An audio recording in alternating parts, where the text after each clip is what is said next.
apresentamos aqui, Senhor, doutora Leila, que vai ministrar, Senhor, uma palestra, que essa palestra seja abençoada em nome de Jesus. Amém. Glória a Deus. Glória a Deus. Boa noite. Boa noite. Quem vai colocar no slide? É a segunda vez que estou aqui, agradeço muito o convite, é uma honra estar aqui podendo falar para vocês. E para quem não me conhece, né, da última vez que estive aqui com vocês, eu sou cirurgiã dentista, sou biomédica, trabalho dentro da área da saúde há mais de 20 anos e vou passar um pouquinho do meu conhecimento para vocês, porque acredito que esse momento, essa reunião de hoje, o objetivo é a gente falar de prevenção dos cuidados. E eu não poderia deixar de citar o texto bíblico que foi o embasamento dessa reunião de vocês, né? Quando lá em 1 Coríntios se diz: ou não sabeis que o nosso corpo é o templo do Espírito Santo que habita em vós, proveniente de Deus, e que não sois de vós mesmos, porque fostes comprados por um bom preço. Glorificai, pois, a Deus no vosso corpo e no vosso espírito, os quais pertencem a Deus. E a pergunta que eu falo para vocês: como vocês estão vivenciando essa glória de Deus no corpo de vocês? Quando a gente fala de cuidar do nosso corpo físico e não somente do corpo espiritual. Pode passar, por favor. Pode passar? Então, como reflexão, né, eu deixei justamente essas palavras do apóstolo Paulo. E a pergunta: como é que nós estamos cuidando desse presente que é o corpo que Deus nos deu? É o momento para cada um refletir, para cada um pensar que no momento em que vocês vêm para cá, né, para dentro desse tempo físico que estamos aqui, com o objetivo de glorificar a Deus, com o objetivo de cuidar da sua saúde espiritual, mas a gente não pode deixar de cuidar da nossa saúde física, porque sem essa saúde física nem aqui vocês poderiam estar. Verdade? Quantos estão doentes em casa, nos hospitais e não podem se reunir porque não têm saúde? E a gente precisa pensar um pouquinho mais nessa questão de saúde como forma de prevenção de verdade. Porque prevenção não é procurar um médico quando já se está doente. Prevenção é cuidar da saúde para não precisar procurar um médico para um tratamento mais grave. Pode passar, por favor, para mim? Então vamos lá. Eu acho que passou 2. Ok. Pode passar. Pode passar isso. Então vamos falar um pouquinho sobre excesso de peso. Por que eu escolhi falar disso? Porque, gente, segundo os dados da Organização Mundial de Saúde, o sobrepeso e a obesidade está matando mais do que câncer de mama. E o sobrepeso, a obesidade, é uma das causas do câncer de mama. Então não adianta, de nada adianta eu vir aqui para vocês falar de prevenção de câncer de mama se a gente não for uma das causas principais disso, que é a obesidade. Eu queria falar que é os diabéticos. Para as senhoras aqui, né, de um pouquinho mais idade, a gente não ouvia falar disso, né? Não existia diabetes. Hipertensão era coisa rara. O que é que mudou de lá para cá?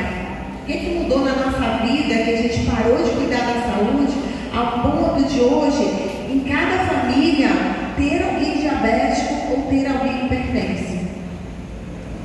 Arteriosclerose, infarto, o AVC, sobrecarga das articulações, joelho, quadril. Quem anda aí com dificuldade porque tem dor no joelho? As pessoas falaram: se eu soubesse, né, se eu tivesse mudado os meus hábitos de vida quando eu era mais jovem, não estaria passando por isso hoje. A gente sabe que muitas situações são imprevisíveis, mas muito do que se passa dos problemas de saúde são coisas coisas previsíveis e coisas que poderiam ser diagnosticadas precocemente, ou melhor, nem ter apresentado esse problema de saúde.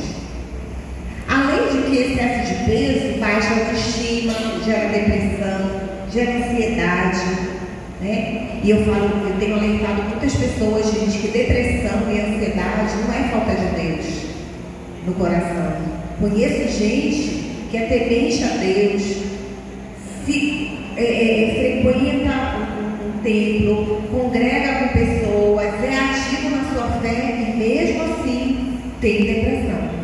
Por quê? Porque muitas vezes a depressão são problemas orgânicos, não é problema só de falta de fé. Às vezes é problema mental e precisa ser tratado. Quando uma mulher, eu falo principalmente por mulheres, porque infelizmente nós mulheres sofremos com alterações hormonais ao longo da nossa vida e muitas delas levam ao aumento de peso também. E a gente sabe o quanto é sofrido você querer colocar uma roupa e aquela roupa não ficar bem em você, né? Quando você quer vestir algo e aquilo não ter o seu número no cabelo, não ficar bom no seu corpo. E eu falo, a gente não pode romantizar a obesidade. Dizer, eu sou assim mesmo, eu gosto do jeito que eu sou e eu sou feliz assim. Porque muitas vezes lá no secreto, né, lá sozinha, a pessoa sabe pelo que ela está passando. Peito de peru, isso é comida moderna, né?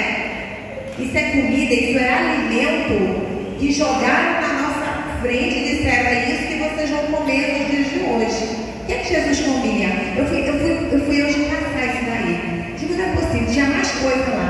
Aí fala, a Bíblia diz que Jesus comia peixe, pão, mas era um pão de boa qualidade, não era a porcaria do trigo estrangeiro, né? Que a gente usa hoje, não tem aí. Comeu cordeiro, que era carne também, de boa qualidade, de excelente proteína, ou seja, comia carne vermelha, carne branca, comia cereais, comia grãos, não abria pacote, não ia no supermercado comprar comida de pacotinho, miojo. A comida da vida moderna trouxe todas essas doenças que a gente tem hoje. É prático, né? Abrir um pacotinho de macarrão e jogar na água quente para comer quando está cansado. Mas e a gente está cuidando da nossa saúde? E Jesus fazia uma outra coisa que era bem interessante, que era jejuar. O jejum com finalidade espiritual, mas que também vai ter melhoras no teu corpo e na tua saúde física. E às vezes hoje a gente fala assim, eu não consigo não ficar sem tomar esse café da manhã. Aí a pessoa toma café da manhã, lancha no meio da manhã, almoça, lancha no meio da tarde e de noite ainda vai comer, vai bater outra coisa de açaí, né? Ou um pãozinho com café, com leite de noite de novo. Será que o corpo da gente precisa de tanto alimento físico assim? Ou será que falta uma das qualidades que a Bíblia mesmo fala, que é das qualidades do Espírito, né? Que é nós termos autocontrole naquilo que a gente come. E por que será que a gente quer comer tudo que a gente vê? A gente fala que crente come muito, né?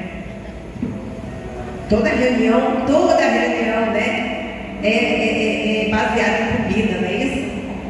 É muito bom comer, comida é muito bom, é muito saboroso, é muito agradável, mas a gente tem que saber o limite do nosso corpo. E entender que às vezes a comida não precisa ser ingerida toda numa única refeição. Porque você vai no aniversário, você vê aquela mesa farta, né? E aí a ideia é vou comer.